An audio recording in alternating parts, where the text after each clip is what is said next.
Welcome back to the Seth Said It Show. I am your host, Seth Mills, and in today's episode, we're going to be talking about how some people will prey on you and some people will prey on you. Hey guys, so what I want to get into in today's episode is that some people will pray for your success, while others are going to be wanting to prey on your dreams. And the scariest part about it is that sometimes you don't know the difference until it's too late. Sometimes you won't see it. Sometimes people will act like your friend, act like a mentor, even. And I'll get into that as well. And sometimes it's not even acting. Sometimes it's just these people don't know what they're doing, or they do, and they don't think ahead, right? So I'll be getting into that here in a little bit, and I'm not going to be sharing names, not going to be sharing company names. However, I do, and I will say, if you are listening to this, you know who you are, and I'm not trying to spread drama. I'm just simply trying to use this personal story for this podcast as a way to make other people aware of the differences, right?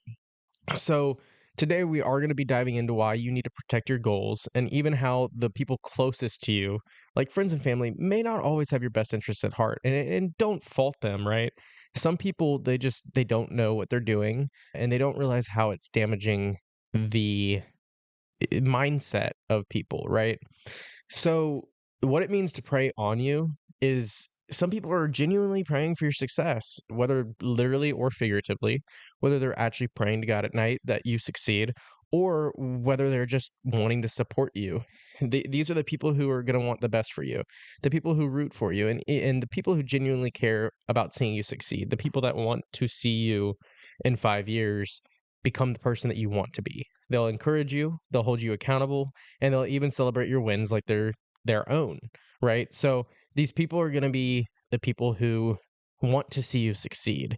They want to see you thrive in your goals, and they also want to see that you are pushing yourself.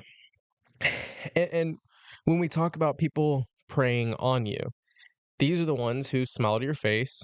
They secretly hope you fail.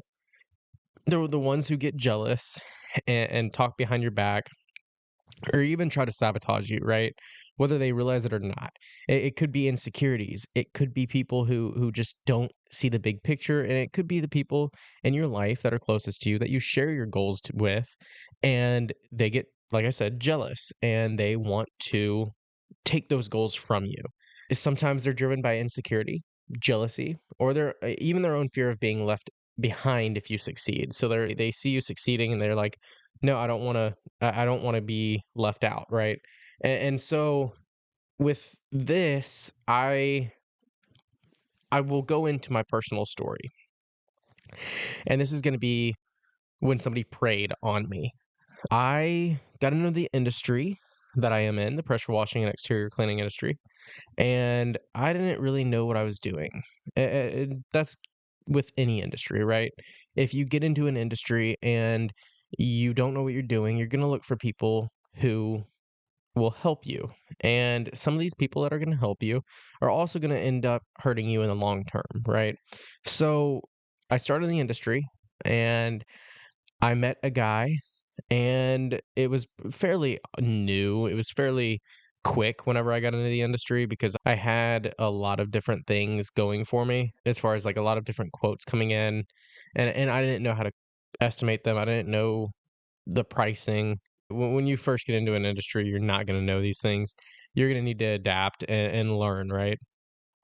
So at the time, I didn't see it for what it was, but looking back, it's clear that they weren't necessarily rooting for me, and they may not have been rooting against me, but that's just how it feels after looking back on the events that happened. So I met this guy, and he helped me with my pricing. He helped me quote a fairly large commercial bid, and they were not expecting the estimate to be that high. They were wanting pennies on the dollar, that kind of estimate.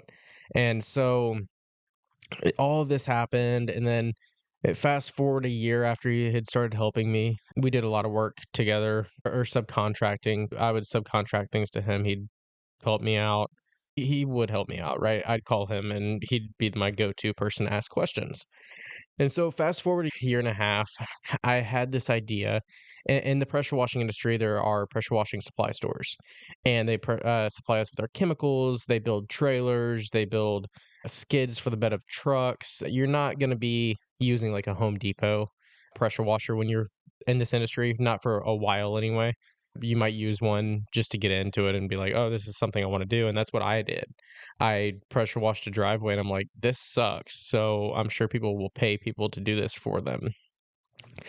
And so like I said, fast forward a year, I went and I told him, hey, look, I think that I would like to open up a pressure washing supply store. You're in a better position than me. Like, I'd love to open it with you. Is this something you're interested in? And right off the bat, he said, "No, I really don't want to go into business against the supplier that we use." And I was like, "No, that's totally understandable." And it wasn't that I was looking for a handout. Like, no, I was going to invest my own money in it. I was going to invest everything into it. I just needed I guess I needed the knowledge. He had been in the industry a few years, or at least I believe a year or two longer than I had. So he already had a lot of stuff down pat, contacts, and then I started getting my own contacts afterward. But I asked him if he'd want to do it. He said, no, I don't want to go into business against this other company. And then I dropped it and I started looking elsewhere. But then I guess I'd say a year and a half after we had that conversation, and again, things happen, right? People change their minds, but it just feels like he was preying on me because it was my idea that I brought up to him. And he may have had that idea before and just not said anything about it, but it just felt that way. And so a year and a half later, after he says no, a new pressure washing store opens up in my area, and it's yours truly running it. So it felt like he took my idea and ran with it a little bit.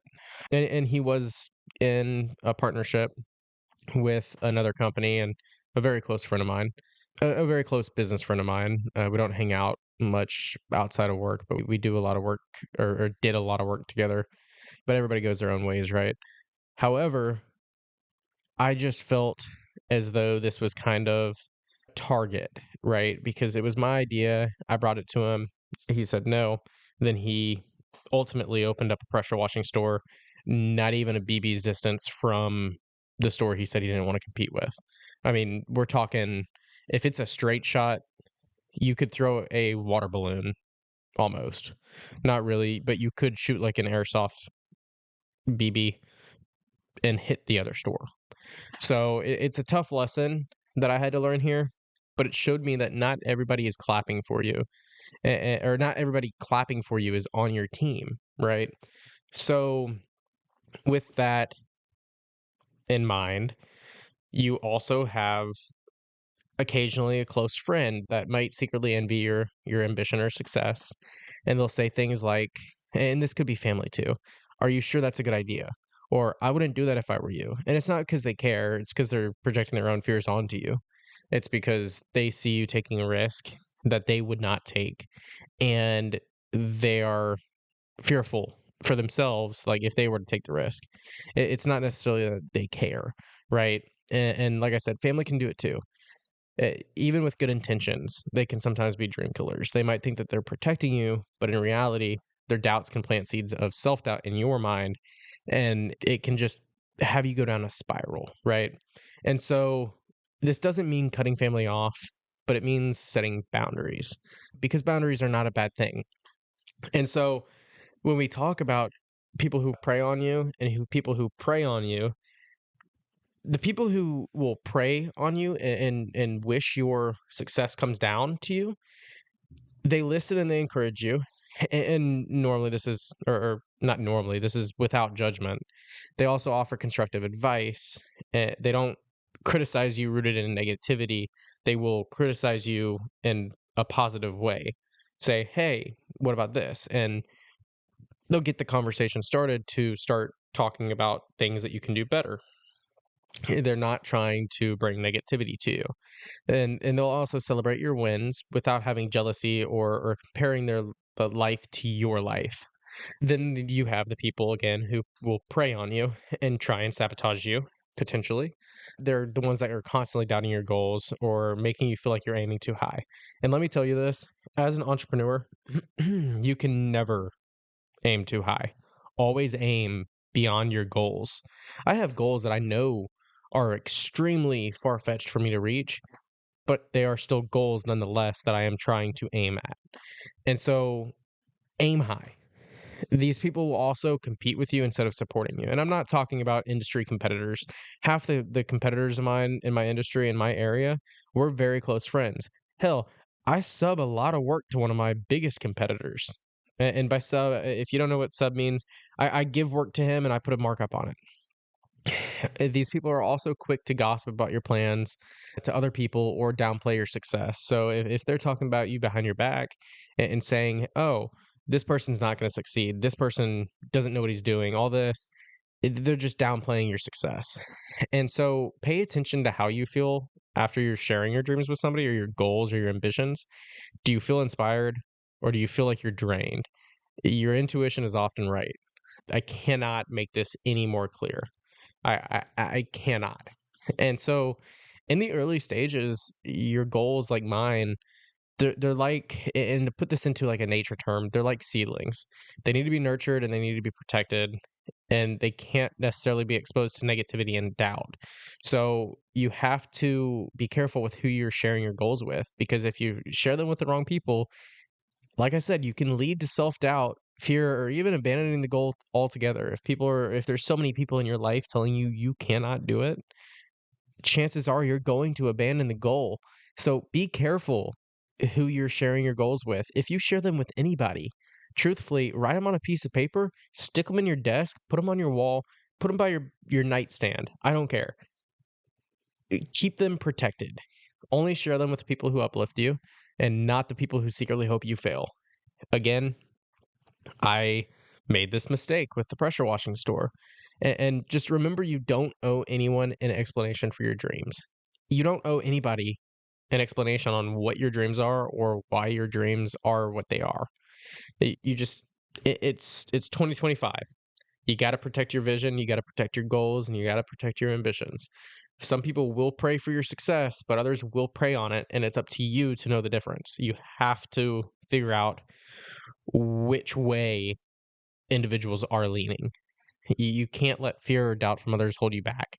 You have to stay focused. You have to keep your circle tight, like we talked about in this previous episode. And you also have to remember the only validation you need is your own belief in yourself. That's all you need. If you believe it, you can achieve it. I'm a firm believer on this. I don't know where you're listening from. If you're listening on Apple Podcasts or a major podcast platform, have you ever had your goals preyed on by somebody? Has anybody ever tried to interrupt your goals or get in between you and your goals? And how did you handle it, right? Drop your story in the comments if you're on YouTube. If you're listening from a major platform, just think about it. I really would love to hear how you've dealt with this. And if you're on YouTube, please subscribe for more real and relatable content.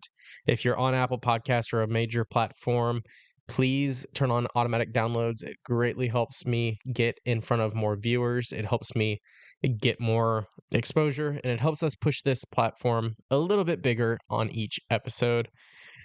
In the event that you guys are listening and you guys love what I say, please go ahead and do that. I will see you guys in the next episode next Thursday. I believe that I'm going to start releasing these around 6 a.m. in the morning, just because sometimes podcast platforms take a little bit of time, a few hours to actually release. So if you see that it's released and you don't see an announcement until give or take 9 or 10 in the morning, then that is why. But still, go ahead and listen to the previous episode because it ties well into this episode. And I will see you guys next week. Thanks for listening.